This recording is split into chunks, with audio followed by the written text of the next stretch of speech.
Եվ այսպես Նիկոլ Փաշինյանն ու Ամերիկայի Միացյալ Նահանգների դեսպանատունը սատարում են կամ հավանություն են տալիս նոր-նորքի վարչական շրջանում տեղի ունեցած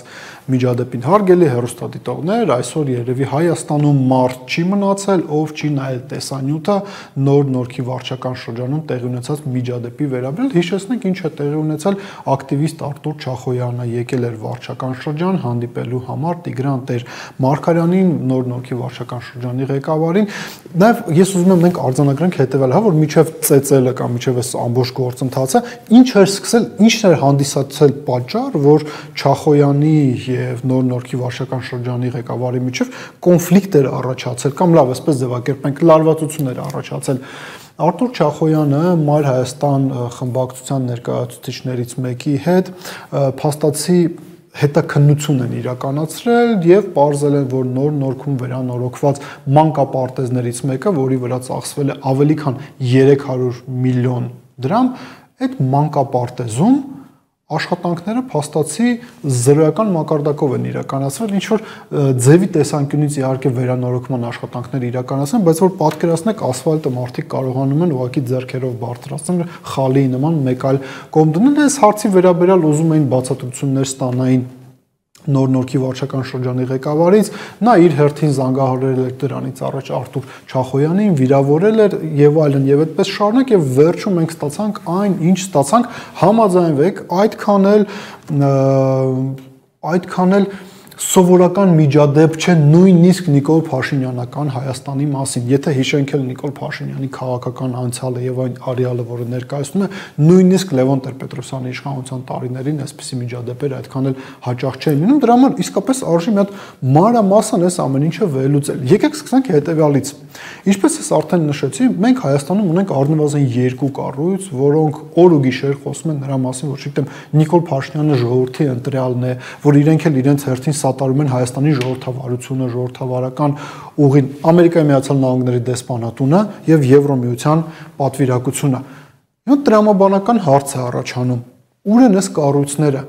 ինչու իրենք որևիցե գնահատական չեն տալիս տեղի ունեցածի վերաբերյալ ավելին։ Տեսեք, դրոշակներից մեկը, որը օգտագործում են մեր հարգարժան արևմտյան գործընկերները, որ դա կոռուպցիան է, կոռուպցիայի դեմ պայքար, մարդու իրավունքների պաշտպանություն, Արտուր Չախոյանը ոմանց նա կարող է դուր գալ, ոմանց կարող է դուր չգալ, բայց հրապարակային իր գործունեությունը ուղղված է նրան, որ նա պայքարում է կոռուպցիայի դեմ։ Հիմա կոռուպցիայի դեմ պայքարող անձին պետական շենքում պետական պաշտոնյան ծեծում է Ամերիկայի Միացյալ Նահանգների դեսպանը, Եվրոմիության պատվիրակության ղեկավարը լռում են այս ամենի վերաբերյալ։ Լավ հարց է առաջանում, իրենք ասելու որևիցե բան սրա վերաբերյալ ունեն, թե ոչ, թե իսկապես իրենց մոտ հանգստյանորեն մենք էլ պարզապես չգիտենք դրա մասին։ Երկրորդը, Տիգրան Տեր-Մարգարյանը ներկայացնում է Հանրապետություն կուսակցությունը, Հանրապետություն կուսակցությունը քաղաքացիական պայմանագիր խմբակցության կոալիցիոն գործընկերն է Երևանի ավականու գործունեության շրջանակներում։ Հանրապետություն կուսակցությունը ղեկավարում է Վազգեն Սարգսյանի կերպարը անխնա շահագործող Արամ Սարգսյանը։ Հիմա քարոզչական տեսանկյունից նա փորձում է ներկայացնել, որ նա արևմտյան քաղաքակրթության ներկայացուցիչ է, արևմտյան շահերը,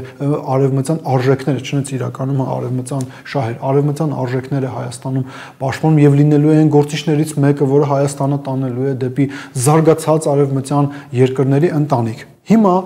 լավագույն հնարավորություններից մեկն է Արամ Սարգսյանն ապացուցելու, որ նրա խոսքերը պարզապես խոսքեր չեն։ Ինչն է պետք է անի այս իրավիճակում։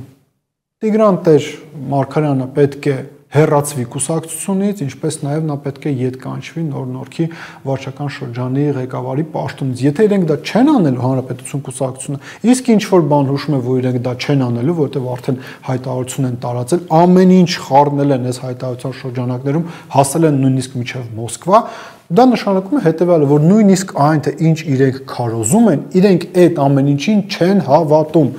Ֆիքսենք եւ հաջորդ անգամ, երբ որ դուք այդ մարդուն հեռուստատեսությամբ կամ այլ վայրում այդտեղ լսեք, դուք պետք է հասկանաք, որ այն արժեքները, որոնց մասին նա խոսում է, ընդհանրապես որևիցե կապ չունեն իր պրակտիկ գործողությունների հետ։ Եվս մի կարևոր հանգամանք, մենք վերջերս բավականին հաճախ անդրադառնում ենք Գյումրիում տեղի ունեցած գործընթացներին, ավելի կոնկրետ Գյումրու արտահերթ հավաքանու ընտրություններին, որոնց արդյունքում ստեղծվեց այնպիսի քաղաքական մի իրավիճակ, որ քաղաքացիական պայմանագիրը չկարողացավ մեծամասնություն ստանալ եւ Գյումրու քաղաքապետ վերընտրվեց երկարամյա դադարից հետո Վարդան Ղուկասյանը։ Հիշում եք ինչ էին ասում իշխանական քարոզիչները, մեծից միջև փոքր, փոքրից միջև մեծ, պաշտոնյաներ, քարոզիչներ, լրատվամիջոցներ, ասում են Գյումրի կրիմինալ է եկել։ Փաստորեն սխալ տեղ են իրանք կրիմինալը փնտրում։ Կրիմինալը Գյումրիում չէր, կրիմինալը Երևանում էր, Նոր Նորքի վարչական շրջանում էր եւ կա նաեւ հիմնավոր կասկած,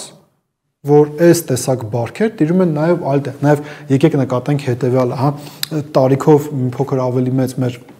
հարգարժան հեռուստադիտողները ավելի լավ կհասկանան ինչի մասին է խոսքը, հայերը, որոնք սովետական միության շրջանակներում ապրել են, իրենք շատ լավ հիշում են, թե ադրբեջանցիները հայերի հետ կոնֆլիկտային իրավիճակներում իրենց ինչպես էին պահում, միշտ հավաքում էին տենց մի 6-20 հոգի եւ նոր էին գալիս հարցերը պարզաբանելու եւ հիմնական իրենց գործողություններն ուղղված էին լինում նրան, որ այդ 6-ից 10 հոգով կամ ավելի շատ հոգով 1 հոգու ծեծեն։ Հիմա մենք Հայաստանում տեսնում ենք մի իրավիճակ, որ թե իշխանության գործունեության տրամաբանության տեսանկյունից, թե համակեցության կանոնների տեսանկյունից մենք մոտենում ենք Ադրբեջանին։ Այդ իսկ պատճառով էլ մենք ունենում ենք մի իրավիճակ, երբ որ ուղիղ եթերում պետական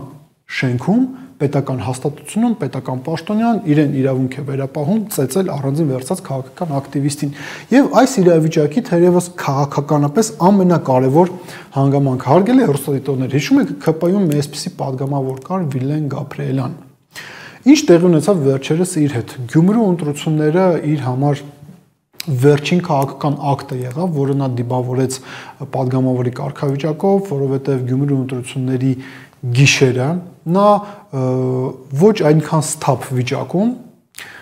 հանդիպեց լրագրողներին Գյումրիի փողոցներում եւ տարբեր խոսակցություններ իրենք ունեցան լրագրողների հետ, Վիլեն Գաբրիելյանը նույնիսկ վիրավորեց լրագրողներին, ինչից հետո հետևեց հետեւյալ գործողությունը, Վիլեն Գաբրիելյանը Facebook-յան իր էջում տեղեկացրեց, որ վայր է դնում падգամավորական մանդատը, որովհետեւ գոյություն ունի որոշակի էթիկա, որոշակի պահելաձև եւ նա որպես падգամավոր չի կարողացել դա պահել, հետեւաբար նա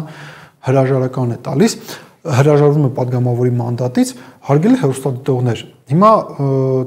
Նոր Նորքի վարչական շրջանի ղեկավարը այսօր ծեծել է Չախոյանին, դրանից առաջ էլ վիրավորել է, այդ վիրավորանքներն էլ բոլորս ուղիղ եթերում հնարավորություն եք ունեցել լսելու, որովհետև նախորդին Չախոյանը եւս մեկ քաղաքական ակցիա էր իրականացնում Նոր Նորքի վարչական շրջանում։ Հիմա տեսեք, հայհոյել է,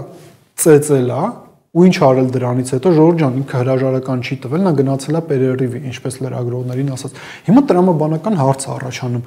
Լավ, այս պայմաններում Վիլեն Գաբրիելյանը ինչու հրաժարվեց падգամավորական մանդատից։